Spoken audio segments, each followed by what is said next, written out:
Ang may-ari daw ng bahay, si Secretary Roque. Secretary Roque, if I may, sa inyo ba yung bahay na yun?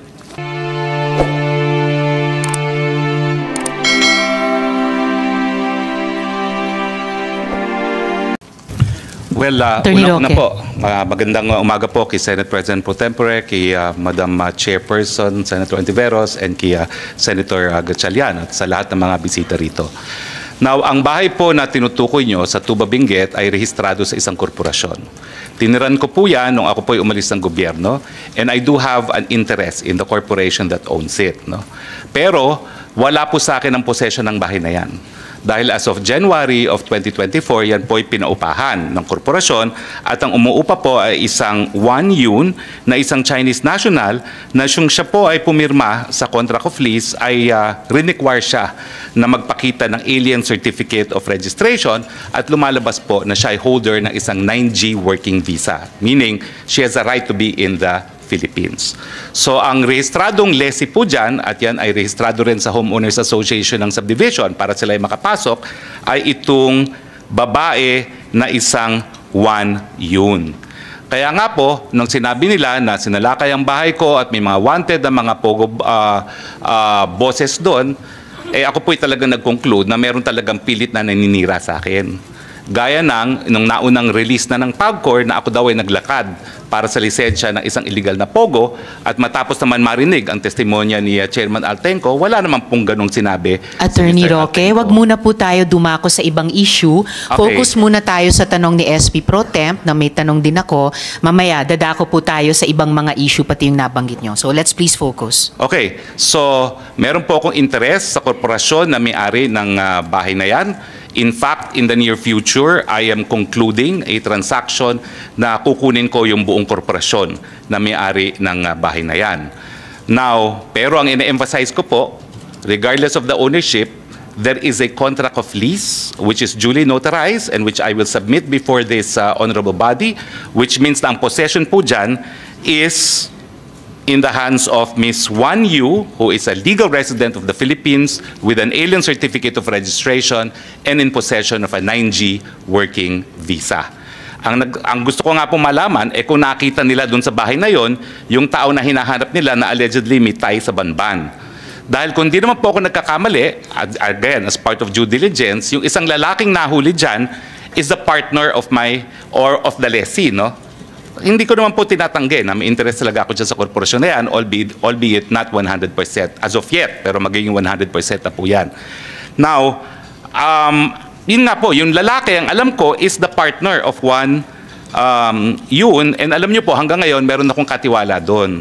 Kasi nga po, nais ko masigurado na yung lessee will only use the premises for residential purposes. No? Dahil nung ako po ay nasa gobyerno pa, may mga nagrereklamo sa mga villages gaya ng multinational village na ginagawang pogo at 70 people at a time ang nasa residential homes. So nagtalaga pa ako ng caretaker para masigurado na wala pong ganyan at ang caretaker's report naman ay talagang hanggang 3 tao lang ang nakatira ron.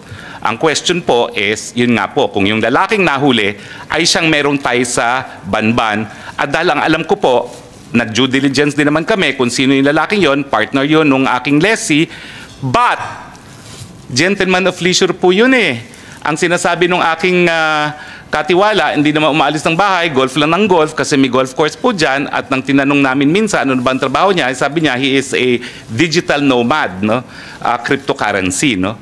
So nais ko po makita talaga kung ano yung ebidensya na yung lalaking yon ay involved sa Banban dahil kung hindi naman po, talagang meron pong concerted effort na iling ako dito sa mga pogo no? Na akin namang itinatanggi po. Maraming salamat po.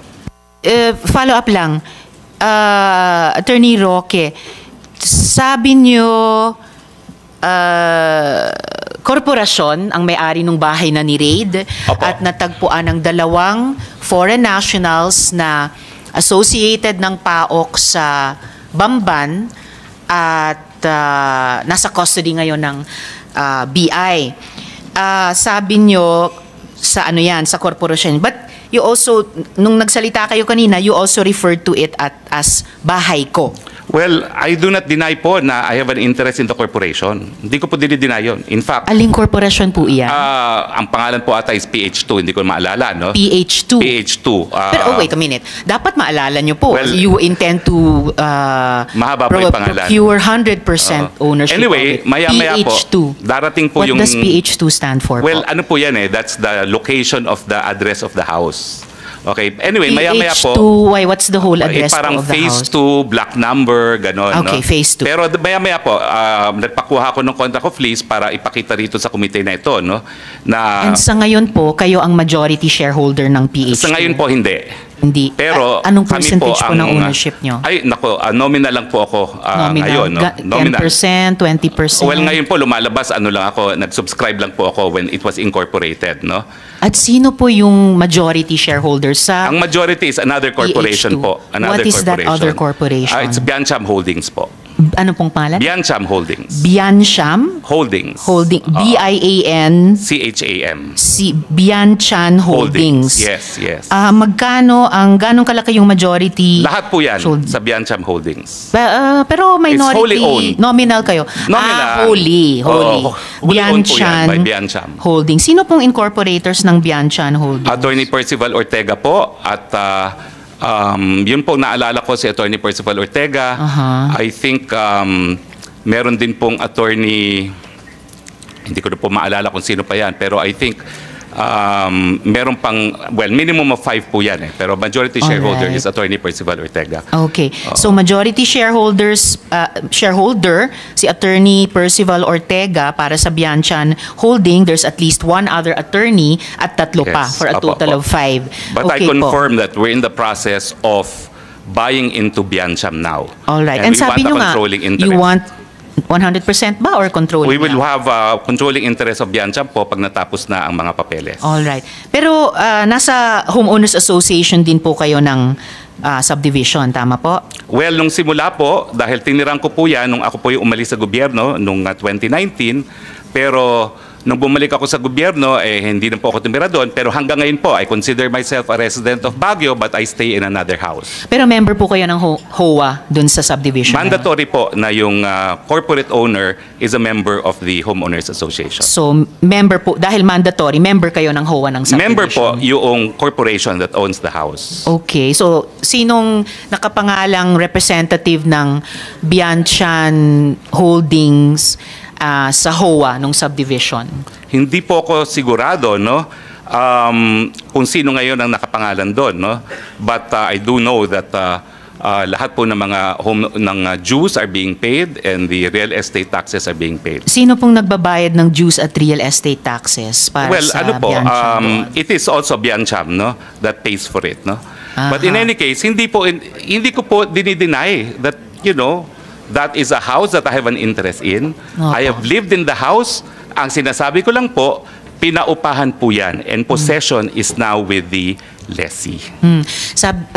For the record, yung Bianchan Holdings, nabalita po dati na may partnership sa First Mariveles Holdings Corp o FBMHC na nag-apply for POGO license dati. Hindi po. Maaring, no. I deny It's, that. I deny that. You deny it. Okay. Yes, ang Well, we will ask application the po is proper... AFAB. Oo. It's the Freeport Authority of Bataan. Okay, It we is will not ask with that. PAGCOR. All right, we will ask that sa present and possibly past PAGCOR chairs later. Wala po yung application at all with PAGCOR. Yes, well noted yung denial nyo.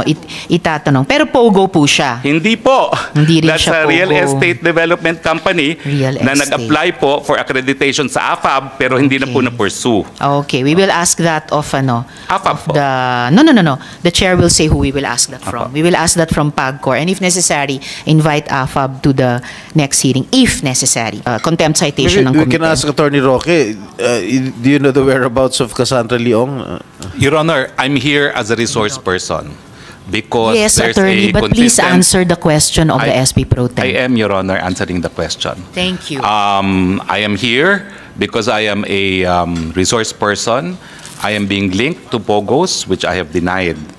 Now, I lawyer for Whirlwind, represented by Cassie Ong. I have all the documents to prove entry of appearances in all the court hearings, including verification signed by Cassie Ong as Corporate Secretary of Whirlwind. I do not have any contact with Cassie Ong now because my engagement is only on the ejectment case so far. There was an attempt to retain me for the raid on a residential house in Porac. However, I have not received the board director certificate authorizing me to be counsel there. So I'm only here to talk about myself and to defend myself against allegations that I pogoed against illegal pogos. All right. Thank you. Thank you, Secretary Roque. So, Attorney Roque, incorporator rin po kayo, si Ms. Myla Roque at ang dating law partner nyo, incorporators po kayo sa Biancham, tama po ba? That is correct. Biancham is my family holding corporation. All right. It's part of our estate planning. All right. So, family holding corporation, part of your estate planning. Regarding yung pinaplano nyong takeover sa Biancham, so ibig sabihin ba, bibilihin nyo yung shares ni AR? Bibilin de la Serna, bibilihin nyo yung shares ng ibang shareholders, or kaninong shares or kani-kaninong shares ang bibili ninyo para ma-effect yung takeover? Ang share po ni R is 1 share. Ang tawag lang po dyan, qualifying. Kasi bago po na-amindahan ang Corporation Code, kinakailangan meron 5 na directors at 5 incorporators. Ngayon po pwede na pong magkaroon ng one-man corporation. So kaya po yung mga nakalagay po dyan na 1 shareholder lamang, they are what is known as qualifying shares para makumpleto yung 5. Now, ang nangyari po kasi dyan is dahil we were also applying for an AFAB accreditation, and at that time sa Kongreso po, nagkaring malaking issue yung pag-aari ni Congressman Florendo sa Tadeco, minabuti na rin po namin na lumabas muna doon sa investment sa Bataan. So nalugi po kami doon pero binalik ang pera namin na wala namang bawas, nawalan lang kami ng interest. So yun po ang dahilan kung bakit nagbago po yung shareholdings ng Biancham, no? Pero ngayon po, as we speak, and even before this controversy, the papers are being drawn na babalik po ako, no? I'm going to repurchase the shares and I will register it soon, no? Dahil malinaw naman ang gusto mangyari ni Mrs. basta wala siyang kinalaman doon sa mga negosyo na pinapasok ko.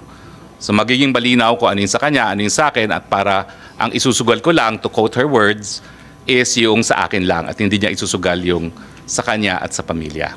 So, ibig sabihin po, i-buy out nyo sina Mr. De La Serna at yung iba pang shareholders para maging one-person corporation na yung Biancham sa inyo na po.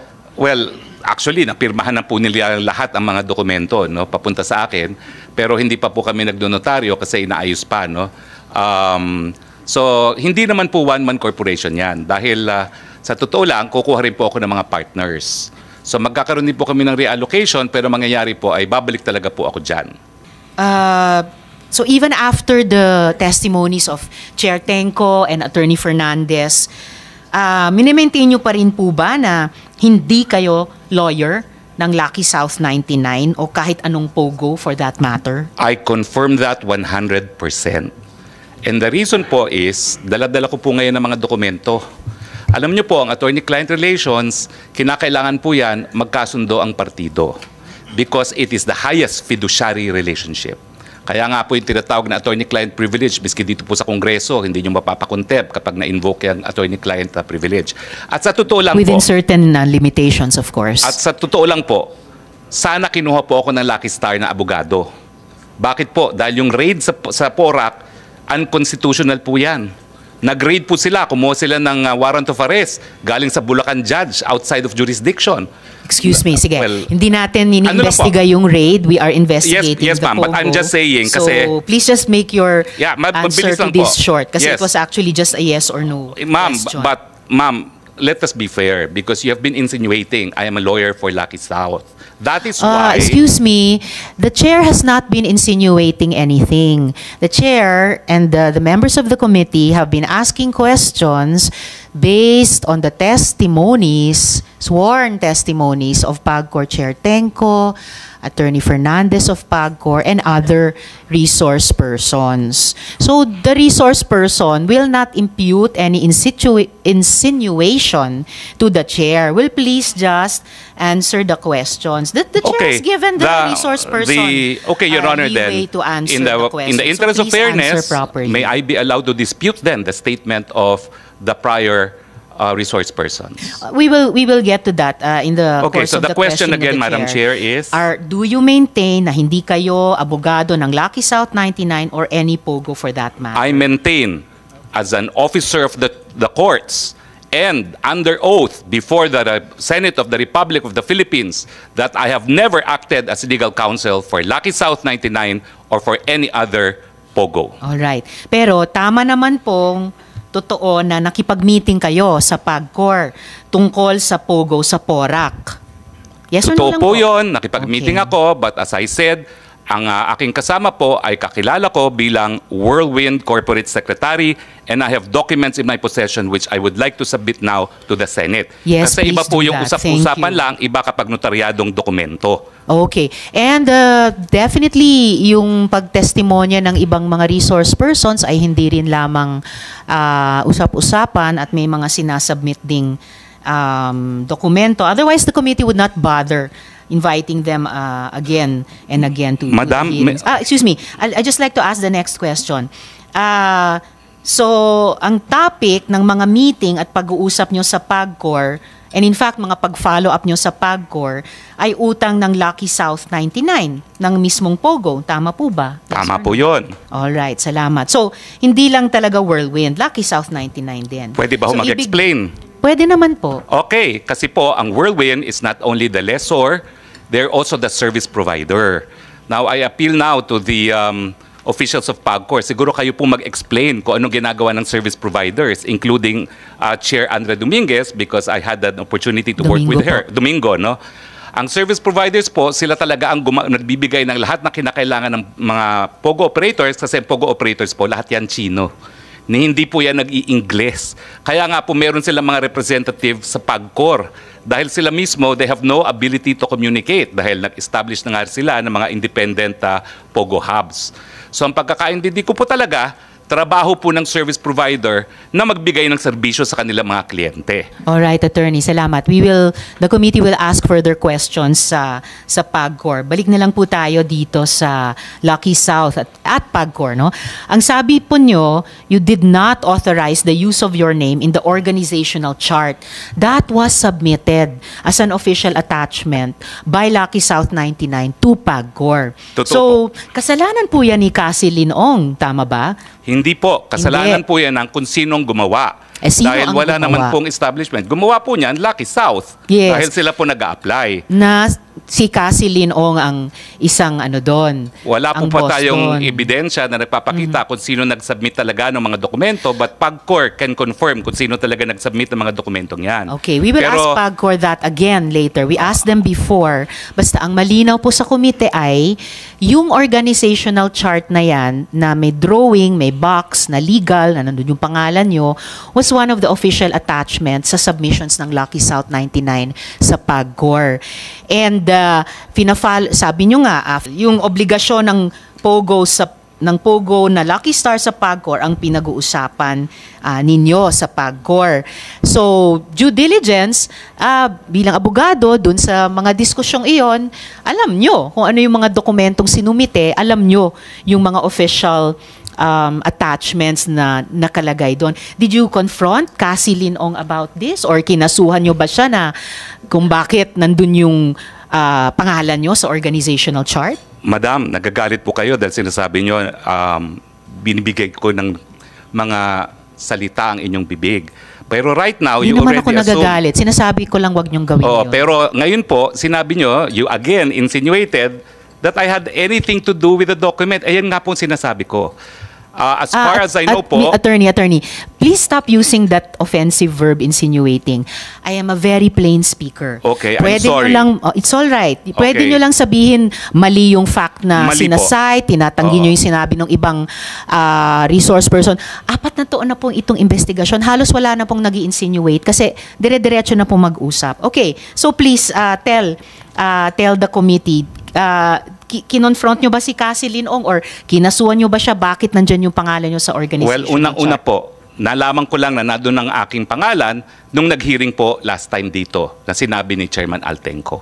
Pero bilang abogado and naging professor ng constitutional law, I'm familiar with the rules of the Senate. And the Senate says that in proving facts, the rules of court apply in the suppletory character. I don't need to argue with you about Opo, that, attorney. pero But you ang don't need sinasabi to, ko lang excuse me, po- sandali po. You don't need to tell the committee what the rules of the Senate Well, are. I'm just Please citing just po. answer our question. You don't My need to answer cite, po it's not is necessary. that document is only evidence of its existence. Pero para patunayan po yung katotohanan na nakalasaad sa dokumentong yan, dapat meron pong testigo na nakakita ng ginawa yung dokumentong yan o di naman kaya testigo ng gumawa ng dokumentong yan o di naman kaya yung testigo na pumirma ng dokumentong yan. Actually, Pag as wala I po said yan, earlier, excuse hindi me, po siya po no, pwede. excuse Ma'am, me. excuse me No, kasi excuse me, Attorney Roque. I'm sorry, madam, but I am a It's all resource right. person invited. Yes, you are. I was Wait. asked Let me to finish. answer. Yes, you Hindi ko po already answered in maintindihan, excess. Kapag gusto nyo Sandali akong po. tumigil, papatigil nyo ako kapag ako nag-explain. Yes. I thought we were engaged in Attorney. the search for the truth. Oh, definitely we are. Attorney Roque, what I am Chair, saying, Madam yes, and Chair. Sherwin. Attorney Roque, please be reminded to respect the chairperson. I'm very respectful, Madam Chair. Paano respectful na nagsasalita siya, sinasabayan mo siya? I apologize, Senator Gatchalian. One more, I apologize. I will cite you in contempt. And if you disrespect the chairperson, we'll be compelled to cite you in contempt. I understand and I apologize. Huwag mo naman Your Honor. sabayan siya, nagsasalita siya. Siya ang chairperson. Okay, Your Honor. I understand. I apologize.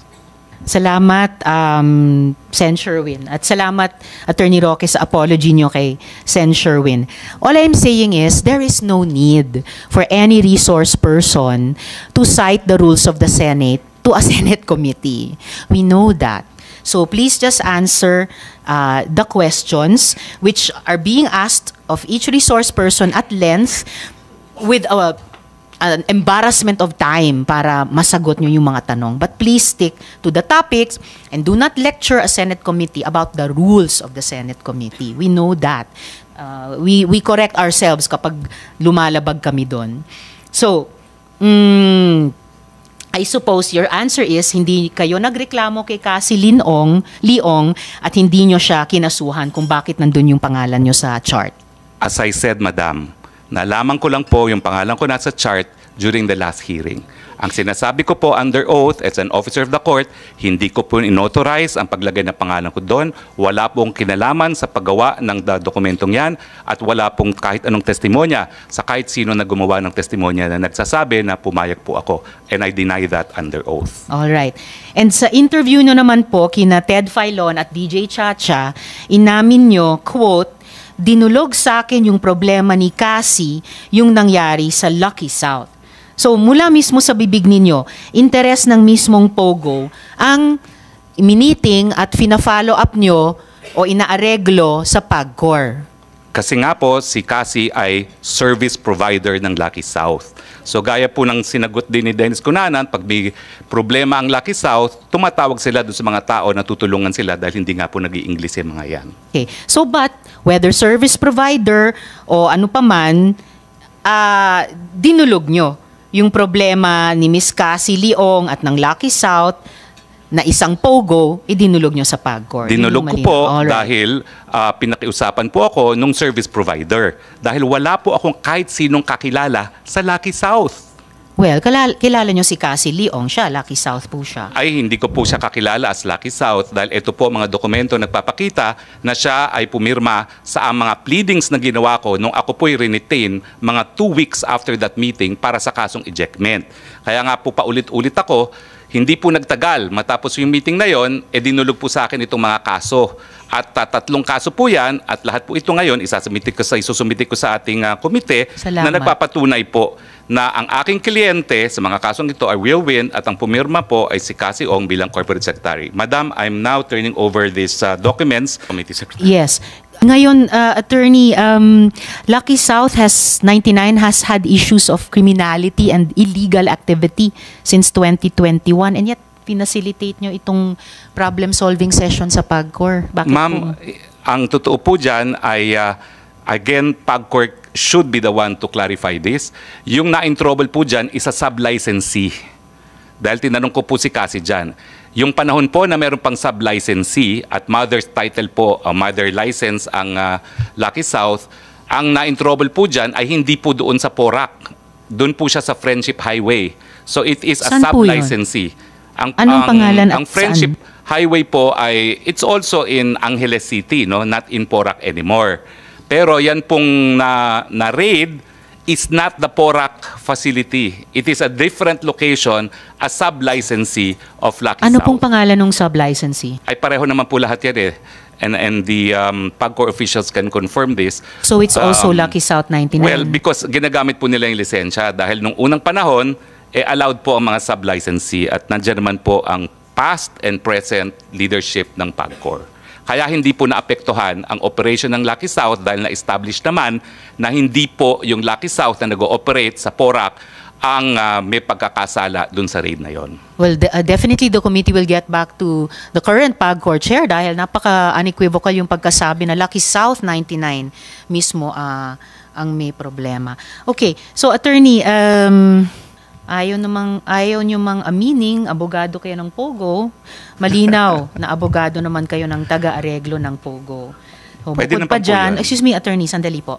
Bukod pa dyan, ang pag-areglong ginawa nyo sa PAGCOR, nangyari noong 2023. Pero gaya ng nabanggit ko kanina, noong 2022 pa lang, ni-raid na ang Lucky South 99 dahil sa human trafficking. At hindi po isang sub-licensee ng Lucky South sa Friendship Highway o kahit saan pa man, but yung Lucky South dun sa Porac.